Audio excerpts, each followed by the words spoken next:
মাওলা তোমার লীলা গো খেলা কেউ বুঝে না। আল্লাহ গো তোমার লীলা খেলা কেউ বুঝে না। কাউকে রাখো গাছতলাতে, কাউকে রাখো বালাখানায়। আল্লাহ তোমার লীলা খেলা কেউ বুঝে না। আল্লাহ আল্লাহ আল্লাহ আল্লাহ আল্লাহ। মুসা নবীর পাহাড়ে আল্লাহর সাথে দিদার করে। মুসা নবী তুর পাহাড়ে আল্লাহর সাথে দিদার করে।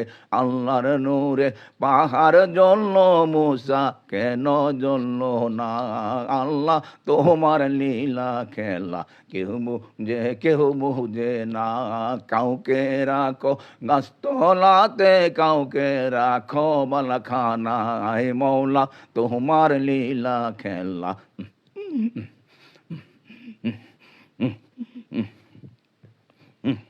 ইব্রাহিম তো নবী ছিল, নমরুদের আগুনে পড়ল।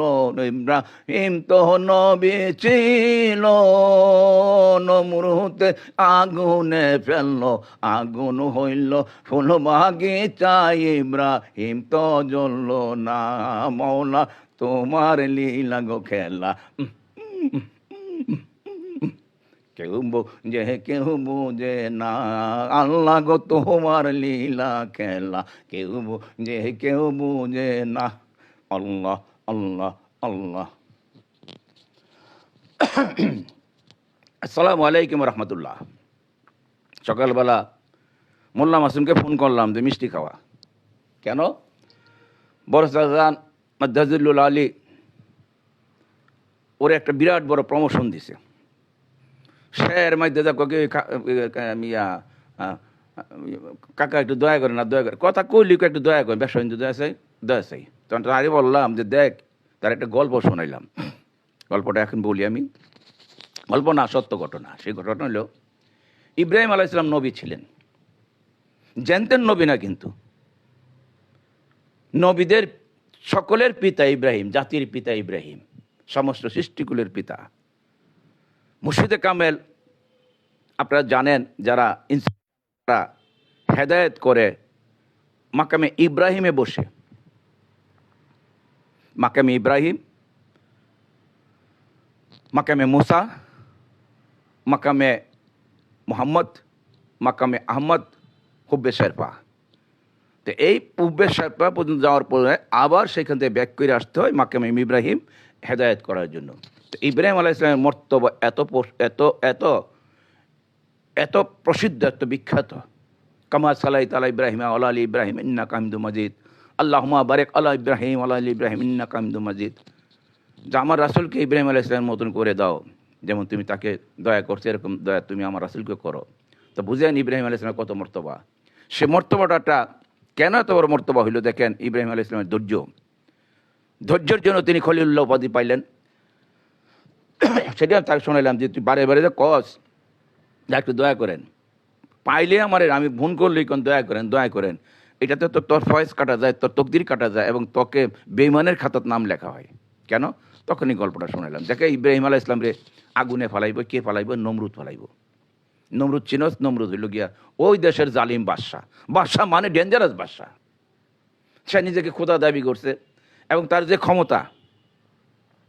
ক্ষমতার দাপটের, তার ক্ষমতার শক্তিধর যে শক্তি, সেই শক্তির তখনকার জমানায় সবাই থরথর করে কাঁপতো, সমস্ত মানুষ থরথর করে কাঁপতো। হ্যাঁ, যা বলতো তাই করতো, মুখে তো যা আসতো তাকেই কতল করতো। তো সেই নমরুদ ডিক্লার দিল কি ইব্রাহিম আলাইহিস সালামের আগুনে ফেলাবে। কিরকম আগুন? এই যে পাক করে চুলার আগুন না, কিন্তু যে আগুনের তেজ 70 মাইল ব্যাপী ছিল। হাদিস কোরআনের মধ্যে উল্লেখ করছেন, মৌলানা সাহেবরা ওয়াজ করেন যে আগুনের তাসিরটা, তাপদাহটা 70 হাত না 70 মাইল জানি দূরে ছিল। 70 হাতই বোধ দূরে ছিল, পুরা ছাদ খার করে দিত। তো যাই হোক, সে আগুনের মাঝে ইব্রাহিম আলাইহিস সালামকে পাঠাবে, ফেলবে, ফেলা পুরা মারবে। কে বলল? নমরুদ ডেঞ্জারাস বাদশাহ, যে যা বলে তা করে। এটা সগরিদ্দে মুগরিদ্দে কয় নাই যে করতে পারে নাও করতে পারে। এটা কোনো মন্ত্রী মিনিস্টার কয় নাই যে তদবিদ করে ছুটে যাবে। এটা কোনো এই এই যে এলাকার সন্ত্রাসীরা কয় নাই। ইব্রাহিম আলাইহিস সালাম সেটা বুঝতে পারলো যে সে যেমন বলছে সে আমাকে ফেলবে, তো সে যে ফেলবে এটা সকলেই বুঝে। শুধু ফেলবে বল না, সে এটা আয়োজন আরম্ভ করলো। কি করলো? লাকড়ি জোগাইলো, মন কি মন, টন কি টন, বিরাট বড় চড়ক গাছ স্থাপন করলো, বিশাল বড় কুণ্ডলিকা বানাইলো। এগুলা কিন্তু সবই ইব্রাহিম আলাইহিস সালাম দেখতেছে যে তাকে নাকি নমরুদ আগুনে ফেলবে। তখন কথা হচ্ছে কি, এই সমস্ত আয়োজন দেখে কি ইব্রাহিম আলাইহিস সালাম কখনো আল্লাহর কাছ থেকে সাহায্য কামনা করছিল যে আল্লাহ তুমি আমার রক্ষা করে, ইব্রাহিম তো আমার আগুনে ফেলতেছে? না, তিনি এইভাবে এইভাবে করেন নাই। তিনি শুধু বলছেন আমার আল্লাহ আছে, আমার আল্লাহ আছে। তো এখন ইব্রাহিম আলাইহিস সালাম তো জনবল সৃষ্টি করে নাই যে এটা তো এর বিরুদ্ধে আমি আন্দোলন করব, সে আন্দোলনও করে নাই। ইব্রাহিম আলাইহিস সালাম তো এত বড় কুণ্ডলী দেখা নমরুদের কাছে গিয়ে সারেন্ডারও করে নাই। কেন? কারণ ইব্রাহিম আলাইহিস সালাম ছিল ইমানদার এবং তিনি আল্লাহর রাহে বসে রয়েছে যে আমার আল্লাহ আমাকে দেখবে। শুধু থাকেই নাই, দেখেন ইব্রাহিম আলাইহিস সালামকে যখন চরক গাছে নিয়ে বাঁধলো, তখন শয়তান এ করতেছে যে ইব্রাহিম তোর আল্লাহ এখন কি করবে, তোর তো বাইন্দা বালাইছে, তোমাকে তো বেঁধে ফেলেছে, এখন তো আর আল্লাহ তোমার ছুটা নাই, কিছুক্ষণের ভিতর তোমাকে আগুনে নিক্ষেপ করবে। ইব্রাহিম আলাইহিস সালাম জবাব কি দিল? আমার আল্লাহ আছে। দেখেন ধৈর্যের পরীক্ষা, ইমানি পরীক্ষা। যখন এই চরক গাছ উপরে ইব্রাহিম আলাইহিস সালাম উপরে শূন্য নিক্ষেপ করলো, পরক্ষণই আগুনে পড়বে, তখন এসে শয়তান বলতেছে ইব্রাহিম তোমার আল্লাহ কই, তর্ক তো করলো না, এই যে দেখো নিচে আগুন, তুমি এখনই আগুনে পুড়ে জ্বলে যাবে।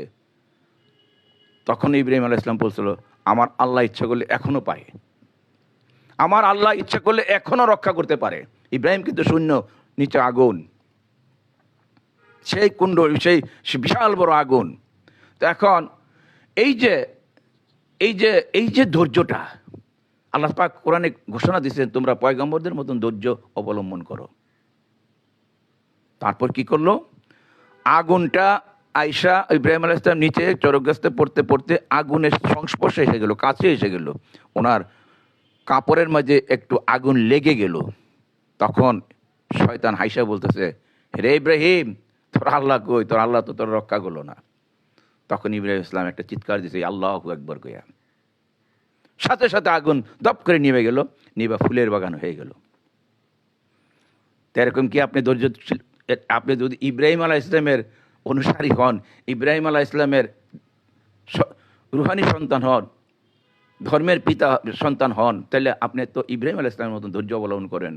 ঠিক ইব্রাহিম আলাইহিস সালাম, মুসা আলাইহিস সালাম যেভাবে ধৈর্য অবলম্বন করছে, সেও অবলম্বন করতে পারবে। এখানে একটা বেদ আছে, যে বেদের কথাটা কেউ বলে নাই, আমি বলি। এটার মধ্যে একটা পর্দার অন্তরে একটা হাতিগত আছে, একটা মারেফাত আছে। মারেফাত কি?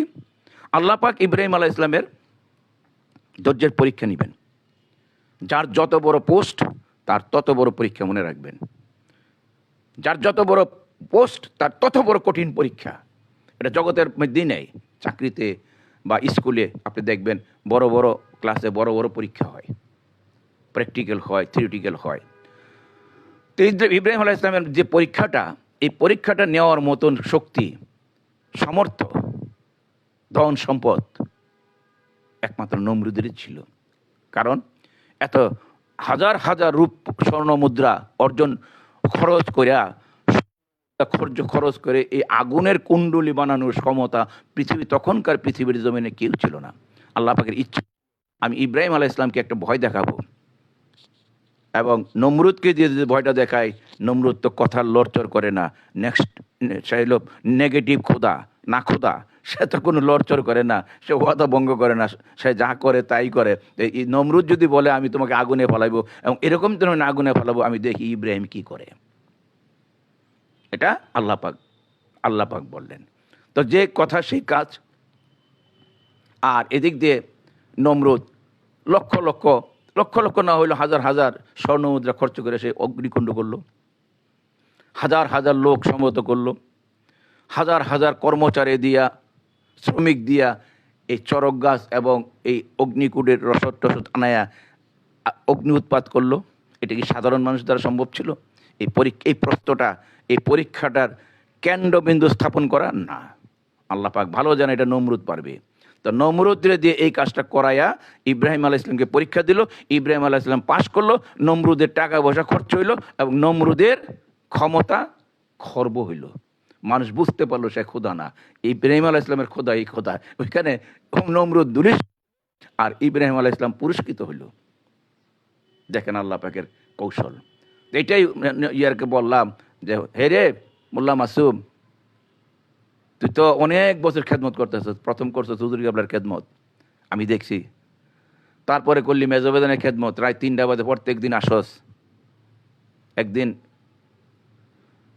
ফ্লাইওভার থেকে সন্ত্রাসের দৌড়া রাত্রে 3:30 বাজে খিলগাঁও ফ্লাইওভারের উপর থেকে ধইরা ফালাই দিতে, টাকা নাই দেখে তোর হাত পাও সব ভাঙলো, স্ক্রু বোল্ট দিয়ে চলতেছস। তারপর কি হইলে ওইখান থেকে ছুটে গিয়া মিয়া ভাইজানের কদমে গেলি, মিয়া ভাইজানের কদমে কিছু খেদমত করলি। তারপর চাচা যান তোকে নিল, আশ্রয় দিল। চাচা জানের কদমে এখন খেদমত করতেছস, প্রায় 1 যুগ হয়ে গেল। তারপরে তোর এই আহাজারি জানে ধৈর্য শক্তি উদয় হয় না কেন? তোর মুখ জবান খোলা থাকে কেন? তাকে বুঝাইলাম যে এত বড় ক্ষমতা চাচা জান তোর একবার করে বুঝাইলাম। সেই জন্যই বললাম মহলা গো তোমার লীলা খেলা কেউ বুঝে না। আল্লাহ তোমার লীলা গো খেলা কেউ বুঝে না। কাউকে রাখো গাছতলাতে, কাউকে রাখো বালাখানায়। আল্লাহ তোমার লীলা খেলা। আল্লাহ আল্লাহ আল্লাহ আল্লাহ। ইব্রাহিম তো নবী ছিল, নমরুদে আগুনে পুড়ল। ইব্রাহিম তো নবী ছিল, ইব্রাহিম তো নবী ছিল, নমরুদে আগুনে পুড়ল। ইব্রাহিম বইরা পার হইল, ইব্রাহিম তো জ্বলল না। আগুন হইল ফুল বাগিচা, ইব্রাহিম তো জ্বলল না। মওলা তোমার লীলা খেলা কেউ বুঝে না। আসসালামু আলাইকুম ওয়া রাহমাতুল্লাহ।